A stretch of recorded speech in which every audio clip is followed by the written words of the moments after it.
അസ്സലാമു അലൈക്കും വറഹ്മത്തുള്ളാഹി വബറകാതുഹു. പ്രിയ സഹോദരങ്ങളെ, കേരളക്കരയിൽ ഒരു ഞെട്ടിപ്പിക്കുന്ന ഒരു ഗാനം ഇറങ്ങിയല്ലോ. പടച്ചോൻ സി എം ആണെന്ന ഈ ഗാനം. പല മുസ്ലിയാക്കന്മാരും ഈ ഗാനം കേട്ട് ഞങ്ങളല്ല ഇതിന് കാരണക്കാർ, ഇങ്ങനെ പല ന്യായവും പറഞ്ഞ് ഇപ്പോൾ കൈവഴിയുന്നു. ഇരു സമസ്തയിലുള്ള നേതാക്കളോടും പറയാനുള്ളത്, നിങ്ങൾക്ക് എങ്ങനെ കൈവഴിയാൻ സാധിക്കും? ഈ സമൂഹത്തെ ഇത്രത്തോളം പച്ചയായ ഷിർക്കിലേക്ക് എത്തിച്ചത് നിങ്ങളല്ലേ? ഈ പാട്ട് അതല്ലെങ്കിൽ ഈ ഒരു ഗാനം ഇറങ്ങിയതിന് ശേഷമാണോ സി എം മടവൂർ ദൈവമായത്?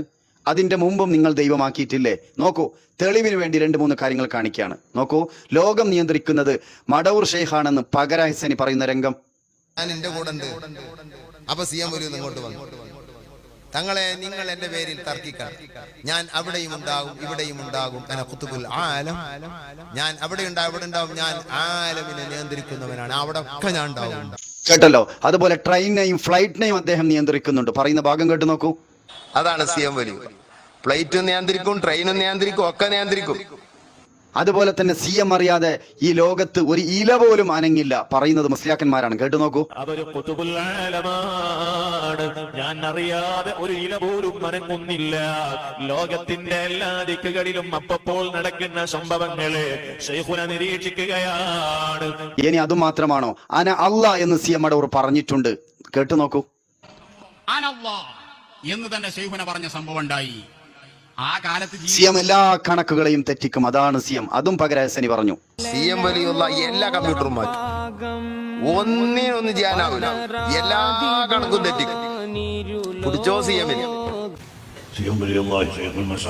മഹാനവറുകൾ കാലഘട്ടത്തിന്റെ ഏറ്റവും വലിയ ആ കാലഘട്ടത്തെ കുതുബും ഔസും എല്ലാമായിരുന്നു. അതിനൊന്നും തർക്കമില്ല. ഇനി ഈ സി എം മാത്രമാണോ? AP ഉസ്താദ് അറിയാതെ അള്ളാഹു ഇവിടെ ഒന്നും ചെയ്യുമെന്ന് എനിക്ക് തോന്നുന്നില്ല. ആരാ പറഞ്ഞത്? പകര ഹസനി. ഇത് ഉസ്താദ് അറിയാതെ അള്ളാഹു താല ഇവിടെ ചെയ്യുന്ന എനിക്ക് തോന്നുന്നില്ല. ഉസ്താദ് അറിയാതെ അള്ളാഹു താല ഇവിടെ ചെയ്യുന്ന എനിക്ക് തോന്നുന്നില്ല. ഉസ്താദിനെ ബന്ധപ്പെടാതെ ഇവിടെ ഒരു സുന്നി ഒരു ഇബാദത്ത് ചെയ്യില്ല. ഇതൊക്കെ പറയുന്ന സമയത്ത് നിങ്ങൾ എവിടെയായിരുന്നു? ഇത് എന്തിന്റെ അടിസ്ഥാനത്തിലാണ് പറഞ്ഞത്? ഇത് നിങ്ങൾ പഠിപ്പിക്കുന്ന ആദർശത്തെ ഇവർ ഒന്ന് അരക്കിട്ട് ഉറപ്പിച്ചതാണ്. ആ സമയത്ത് നിങ്ങൾ ആരെങ്കിലും പടച്ചോനാക്കിയെന്ന് നിങ്ങൾ വന്നോ രംഗത്ത്? ഇപ്പോഴെന്താ പേരോട് അബ്ദുറഹ്മാൻ സഖാഫി അടക്കം വന്നത്? അല്പം ഇത് പറഞ്ഞു കൂടിപ്പോയി അല്ലേ? ദൈവമാക്കി കഴിഞ്ഞു. മുമ്പേ നിങ്ങൾ ദൈവമാക്കിയിട്ടുണ്ട്. സർവരോടും സർവ്വജനങ്ങളോടും എല്ലാവരോടും ചിന്തിപ്പിക്കാൻ വേണ്ടി ഒരു കാര്യം പറയാണ്. നമ്മൾ ആരോടാണ് പ്രാർത്ഥിക്കേണ്ടത്? സൃഷ്ടാവിനോടല്ലേ, പടച്ചോനോടല്ലേ പ്രാർത്ഥിക്കേണ്ടത്? എന്നാൽ ഈ സമസ്തക്കാർ പ്രാർത്ഥിക്കുന്ന പല രംഗങ്ങൾ നിങ്ങൾ കേട്ടു നോക്കൂ, കണ്ടു നോക്കൂ.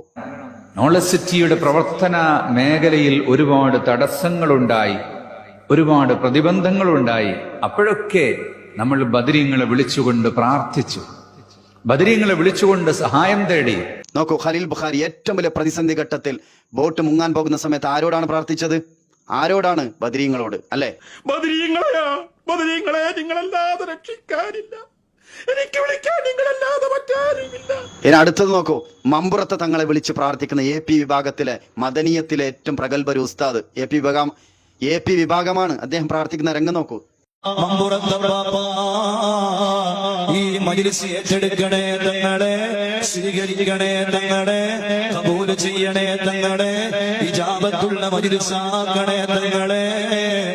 ഇനി സമസ്തയിലെ നൗഷാദ് വാക്കവി ഇതിൽ ഈ സദസ്സിലുള്ള ഒരു രംഗമാണ് അല്ലെ? പ്രാർത്ഥിക്കുകയാണ് അള്ളാന്റെ റസൂലിനോട്, ഫലസ്തീൻ മക്കൾക്ക് വേണ്ടി ആമീൻ പറയുന്നുണ്ട്. സമസ്തയിലെ ഒരു പ്രഗത്ഭ നേതാവാണ്. ഈ ഉമ്മത്ത് വേദനയിലാണ്, യാ റസൂൽ കൈപിടിക്കണേ നബിയേ. ലോകത്തിന്റെ നാനാഭാഗങ്ങളിലും ഞങ്ങളുടെ സഹോദരങ്ങൾ ആക്രമിക്കപ്പെടുകയാണ്. അങ്ങയുടെ തിരുനോട്ടമൊന്നു നൽകണേ നബിയേ. ഇനി അള്ളാന്റെ റസൂലിനെ ഹുദുബിയതി ഖല്ലത്ത് ഈലത്തി എന്നും പറഞ്ഞ് ഇന്നും പള്ളികളിൽ നിങ്ങൾ പ്രാർത്ഥിക്കുന്നില്ലേ? എന്റെ കൈപിടിക്കണ നബിയെ, സഹായിക്കണ നബിയെ എന്ന രൂപത്തിൽ. ഈ പാട്ട് ഇറങ്ങിയതിന് ശേഷമാണോ നിങ്ങൾക്ക് പിന്നെ ഈ CM അതുപോലെയുള്ള പല നിങ്ങൾ ഔലിയാക്കൾ എന്ന് പറയപ്പെടുന്നവർ നിങ്ങൾക്ക് ദൈവമായത്? ഇതിന്റെ മുമ്പും നിങ്ങൾ പടച്ചോനാക്കിയിട്ടുണ്ട്. കാരണം പടച്ചോനോടാണ് പ്രാർത്ഥിക്കേണ്ടത്. നിങ്ങൾ പ്രാർത്ഥിക്കുന്നവരൊക്കെ നിങ്ങൾ പടച്ചോനാക്കിയിട്ടുണ്ട്. പക്ഷെ യഥാർത്ഥ പടച്ചോനാവുകയില്ല എന്നേ ഉള്ളൂ. സഹോദരങ്ങളെ, ഈ സമൂഹത്തോട് പറയാനുള്ളത്, എല്ലാ തരത്തിലുള്ള ഷിർക്കും കുഫ്റും ഇവർ പഠിപ്പിച്ചു. ഇതിന് ഇവർ കൊണ്ടുവന്ന ഒരു ന്യായമുണ്ടായിരുന്നു. കൊടുത്ത കഴിവിൽ നിന്ന് ചോദിക്കാം. ആ ഭാഗം നിങ്ങളൊന്ന് കേട്ടു നോക്കൂ. എന്താണ് ഫാത്തിഹ സൂറത്തിലുള്ള ഇഹ്ദിനസ് സിറാത്തൽ മുസ്തഖീം സിറാത്തൽ ലദീന അൻഅംത അലൈഹിം ഗൈറിൽ മഗ്ദൂബി അലൈഹിം വലദ്ദാലിൻ ആമീൻ, ദീനുൽ ഇസ്ലാമിന്റെ മാർഗത്തിലേക്ക് വഴി ചേർത്തണേ എന്ന് മുഹിയുദ്ദീൻ ശൈഖിനോട് പറഞ്ഞാൽ അത് ശിർക്കാകുമോ? അത് ഒരു മുസ്ലിം, മുഹിയുദ്ദീൻ ശൈഖ് ഖാലിഖല്ല, ഒരു മുഹിയുദ്ദീൻ ശൈഖ് മാത്രമാണ് എന്ന് വിശ്വസിക്കുന്ന ഒരു മുസ്ലിം അങ്ങനെ പറഞ്ഞാൽ ശിർക്കല്ല. അത് തന്നെയാണ് അതിന്റെ വിധി. അത് ശിർക്കല്ല, ശിർക്കല്ല എന്ന് തന്നെയാണ് അതിന്റെ വിധി. അതിൽ യാതൊരു സംശയമില്ല. മാനദണ്ഡം എന്താണ്? അവിടെ എന്താണ്? ഖാലിഖാണ് എന്ന വിശ്വാസം അയാൾക്കില്ല. ഇതാണ് സമസ്ത മുന്നിൽ വെച്ച ആദർശം. കൊടുത്ത കഴിവിൽ നിന്ന് ആരോടും ചോദിക്കാം, എങ്കിൽ ഷിർക്കാവുകയില്ല. ഇഹ്ദിനസ് സിറാത്തൽ മുസ്തഖീം മൊയ്തീൻ ശൈഖിനോട് പോലും തേടാം, ഷിർക്കാവുകയില്ല. ഇത് സമസ്ത മുന്നിൽ വെക്കുന്ന ആദർശമാണ്. ഇതിനെ പിന്തുടർന്ന് ഈ സമൂഹം പോയപ്പോൾ അവസാനം മടവൂർ ഷേഖ് ദൈവമാണ്, പടച്ചോനാണ് എന്ന് വരെ പറയേണ്ടി വന്നു. നഊദുബില്ല. ഇനി ഇത് മാത്രമാണോ? എത്രയോ കടകളിലുള്ള പേര് നോക്കൂ. ആ കടയുടെ ബോർഡ് നിങ്ങളൊന്ന് നോക്കൂ. CM മടവൂർ എന്നാണ്. ഒരുപാട് വാഹനത്തിന്റെ അകത്തും പുറത്തും എഴുതി കാണാം CM മടവൂർ. ആ CM-ൽ നിന്നാണ് കാവൽ പ്രതീക്ഷിച്ചത് ഈ നാട്ടിലുള്ള ബഹുഭൂരിപക്ഷം വരുന്ന സാധാരണക്കാരായ ആളുകൾ. ആരാണ് ഇവരെ ഇവിടെ എത്തിച്ചത്? ആരാണ് ഇവരെ ഈ പച്ചയായ ഷിർക്കിലേക്ക് എത്തിച്ചത്? ഈ പുരോഹിത വർഗമല്ലാതെ. സഹോദരങ്ങളെ, ചിന്തിക്കണം. എന്തുകൊണ്ട് റഹ്മാനായ റബ്ബിന്റെ പേരിടുന്നില്ല? റഹ്മാനും റഹീമും ഗഫൂറും വദൂദും ഇങ്ങനെ തുടങ്ങി എത്ര സിഫത്തുകളുണ്ട് അള്ളാഹുവിന്. ഈ സമൂഹം ആ പേര് ഏറ്റെടുത്തോ? ആ അള്ളാഹിന്റെ സിഫത്തിനെ കുറിച്ച് പഠിച്ചോ? മരണവേളയിൽ പോലും CM എന്ന് വിളിക്കാൻ വേണ്ടിയാണ് ഈ പുരോഹിത വർഗം പഠിപ്പിക്കപ്പെട്ടത്. അപ്പൊ അവിടുന്ന് പറയുന്നത് CM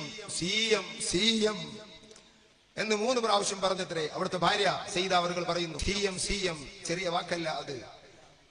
അല്ലാഹുവിന്റെ ഔലിയാക്കളിൽ അത്യുന്നതരായ മഹാന്മാരുടെ പേര് മറിഞ്ഞ് മരിക്കാൻ കഴിഞ്ഞാൽ അത് ഏറ്റവും വലിയ വിജയമാണ്. നോക്കൂ എവിടത്തേക്കാണ് ഈ സമൂഹത്തെ എത്തിച്ചത്. ഇനിയെങ്കിലും സാധാരണക്കാരെ നിങ്ങൾ ചിന്തിച്ചോളി. ഇതല്ല അഹ്ലുസുന്നത്തി വൽ ജമാഅ, ഇതല്ല യഥാർത്ഥ ഇസ്ലാം. ഇത് പച്ചയായ കുഫ്റാണ്. ഇത് പുതിയൊരു മതമാണ്. യഥാർത്ഥ അഹ്ലുസുന്നത്തി വൽ ജമാഅത്തിനെ ഖുർആനിൽ നിന്നും സുന്നത്തിൽ നിന്നും പഠിക്കുക. ഏത് കാര്യം ചെയ്യുമ്പോഴും അള്ളയും റസൂലും പഠിപ്പിച്ചിട്ടുണ്ടോ എന്ന ഒരു ചോദ്യം നിങ്ങളിൽ നിന്ന് ഉയരണം. ഈ മുസ്ലിയാക്കന്മാരുടെ മുഖം നോക്കി ചോദിക്കണം, ഇത് അള്ള പഠിപ്പിച്ചിട്ടുണ്ടോ, അള്ളാഹിന്റെ റസൂൽ പഠിപ്പിച്ചിട്ടുണ്ടോ? എങ്കിൽ ഖുർആനിൽ നിന്ന് ഒരു ആയത്തും ഹദീസും കാണിച്ചു തരൂ എന്ന് ഈ സമൂഹം ഈ മുസ്ലിയാക്കന്മാരോട് ഇനി ഏത് കാര്യവും ഇവർ പുതുതായി കൊണ്ടുവരുമ്പോൾ ചോദിക്കണം. എങ്കിലേ ഇവർ അടങ്ങുകയുള്ളൂ. സമൂഹം രംഗത്തിറങ്ങണം. കാരണം ഇത് നമ്മുടെ പരലോക വിഷയമാണ്. പാരത്രിക ലോകത്ത് ഇവരാരും കൂട്ടിനുണ്ടാവുകയില്ല. പച്ചയായി ഈ ഉമ്മത്തിനെ ഷിർക്കിലേക്ക് കൊണ്ടുപോയ രംഗം നിങ്ങൾ കണ്ടല്ലോ. ഇനി എന്താണ് ഇനി വരാനുള്ളത്? പടച്ചോൻ CM ആണെന്ന് പറഞ്ഞതിന് ശേഷം ഇനി ഈ മതം പൂർത്തിയായി. ഈ സമസ്ത കൊണ്ടുവന്ന ഈ ആദർശം ഇവിടെ പൂർത്തീകരിക്കുകയാണ്. ഇവരുടെ പടച്ചോൻ CM ആയി. അത് ഈ പാട്ടിന് ശേഷമല്ല, മുമ്പ് തന്നെ ആയിട്ടുണ്ട്. അതിന്റെ പല തെളിവുകൾ ഞാൻ കാണിച്ചുവല്ലോ. ഇനിയെങ്കിലും യഥാർത്ഥ അഹ്ലുസുന്നത്തി വൽ ജമാഅത്ത് ലോകാടിസ്ഥാനത്തിലുള്ള പണ്ഡിതന്മാരോട് ചോദിച്ചെങ്കിലും നിങ്ങൾ പഠിക്കുക. ഹറമിലുള്ള ഇമാമമാരോടും അതുപോലെ അവിടുത്തെ ദർസ് നടത്തുന്ന പണ്ഡിതന്മാരോടും നിങ്ങൾ ചോദിച്ച് പഠിക്കുക. അള്ളാഹു അനുഗ്രഹിക്കുമാറാകട്ടെ. അസ്സലാമു അലൈക്കും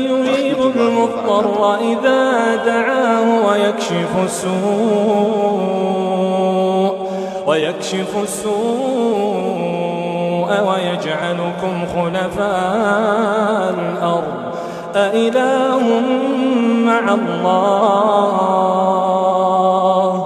قليلا ما تذكرون.